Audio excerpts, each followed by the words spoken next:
The conflict in Gaza now entering its 6th month. The Israeli operation to root out Hamas terrorists there has resulted in the deaths of 30,000 Palestinians and 242 Israeli soldiers. The war started after Hamas attacked Israel on October 7th, killing almost 1,200 people and taking nearly 230 hostage, some still in captivity. Despite the deadly outcome across the region, one trigger for the Hamas rampage has been widely overlooked.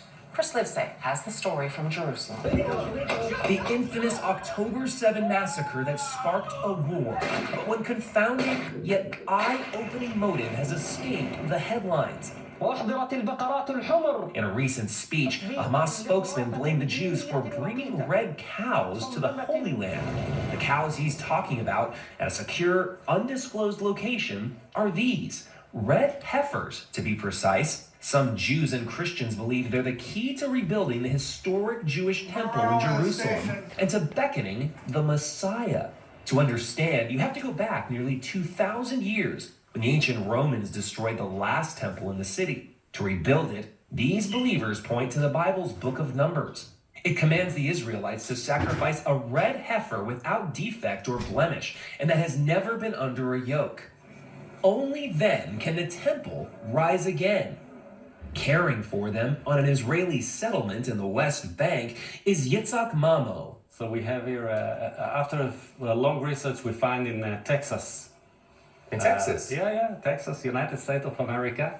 Texas Red Angus, flying them 7,000 miles to Israel. This is not a publicity stunt. What do you mean? Meaning, this is something you take very seriously. Harry Potter is a good story. The Bible is not story.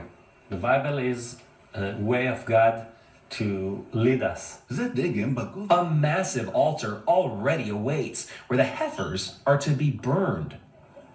According to some believers, the ceremony needs to be performed right here on the Mount of Olives, looking directly into where the temple once stood. But something else now stands in its place. The Dome of the Rock and Al-Aqsa Mosque, among the holiest sites in Islam. Today, only Muslims are allowed inside, but that's not stopping Jewish activists outside. Once you got it started here. 6 days a week, Melissa Jane Kronfeld leads groups from around the world who defiantly pray, as close as armed guards permit. It's not about the destruction of Islamic holy sites. It's about preserving this place and being guardians over the house of God for all people. So you're happy with it where it is? No, it's going to go 100%. But yeah, I believe it's going to go. It's 100%. Yeah, the whole thing is going to go. We have to build a temple. When you say that Dome of the Rock has to go, MJ, it's hard for me to imagine something more incendiary. Let me ask you something. The Middle East seems pretty destabilized right now. And the war, if I'm not mistaken, is already here.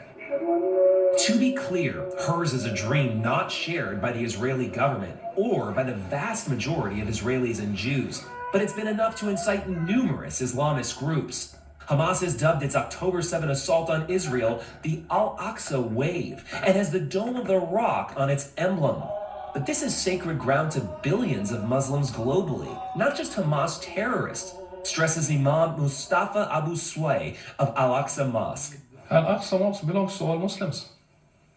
So you'll find reaction from Indonesia to Toronto to New York. That's really given. Al-Aqsa Mosque belongs to all Muslims, and Muslims today are 2 billion people. Simply by performing these acts, are these Jewish activists kicking a hornet's nest? They are.